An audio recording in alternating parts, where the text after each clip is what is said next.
জীবন মৃত্যুর সন্ধিক্ষণে এক প্রভাবশালী কর্পোরেট টাইকুন, পৃথিবীর সেরা অয়েল কোম্পানির সিইও, তার কি অবস্থা তা নিয়ে দুর্দান্ত এক নভেল বা ফিকশন হচ্ছে ভিজিল।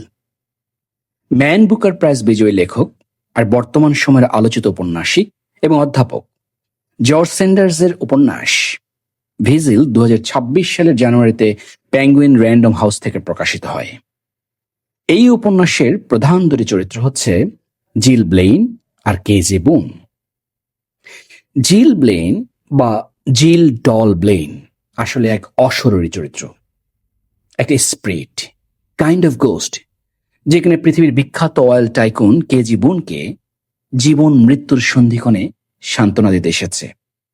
এই অয়েল টাইকুন কেজি বুন, তার জীবনে কোনো কিছুর কমতি নেই। কমতি ছিল না নাম, যশ, খ্যাতি, কোনো কিছুর না। অনেকটা মহাকাব্যিক জীবন আর এপিক লাইফ কাটিয়েছেন এই মর্ত্যের মৃন্ময়ে। তার সম্পর্কে বলতে গিয়ে লেখক বলেছেন, only a handful of people in all of history had ever known that kind of power.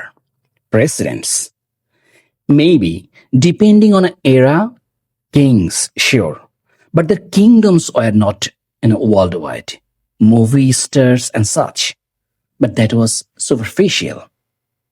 কিন্তু তার ব্যাপারে বলা হচ্ছে এই, when he spoke and markets moved, called a king picked off. He would decided on where sticky with oil. God damn it. You were welcome, world. কেজি বুন, সে ছিল এক corporate pig, godless seeker of Mammon, tone deaf monster. গোটা দুনিয়া ঘুরেছে first ক্লাসে, London, Moscow, Kenya, বেথলহেম। তার এই বর্ণনা শুনে আমার মনে পড়ে যায়, আমি আরেকটি নন ফিকশন পড়েছিলাম যেটার নাম হচ্ছে দ্য ওয়ার্ল্ড ফর সেল, জেফের ব্লাস এবং জ্যাক ফার্সের বই। সেখানে যে অয়েল টাইকুনদের বর্ণনা দেয়া আছে, এই ফিকশনে সের সাথে পুরোপুরি যেন মিলে গিয়েছে। 87 বছরের এক দুর্দান্ত জীবন। কিন্তু উপন্যাসের আসলে ক্লাইম্যাক্স শুরু হয় অন্য জায়গায়। এই অয়েল টাইকুনের শোল্ডার, স্পাইন, লিভার, ব্লাডার সর্বত্রই ছড়িয়ে পড়ে মরণবেধি ক্যান্সার। জীবনের এই সন্ধিক্ষণে ফ্রান্সের এক ইনভেন্টর কেজে বুনকে পৃথিবী ধ্বংসের জন্য দায়ী করে, তুলে ধরে তার নানা হিপোক্রেসি, এই এনভায়রনমেন্ট ড্যামেজের গল্প। আর এখানে আমার আরেকটি মনে পড়ে যায় পিবি শেলির সেই কবিতা Ozymandias, the king of kings, তার যে ফলেন স্ট্যাচু, সেটার কথা মনে পড়ে যায়।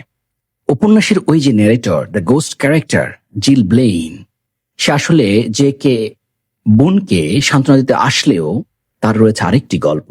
তাকে মার্ডার করেছিল পল বোম্যান, এবং তার মার্ডারের পর থেকে এই অশরীরী আত্মা, এই যে গোস্ট ক্যারেক্টার জিল ব্লেইন, সে প্রায় 343 জন মানুষের জীবন মৃত্যুর সন্ধিক্ষণে এসেছিল।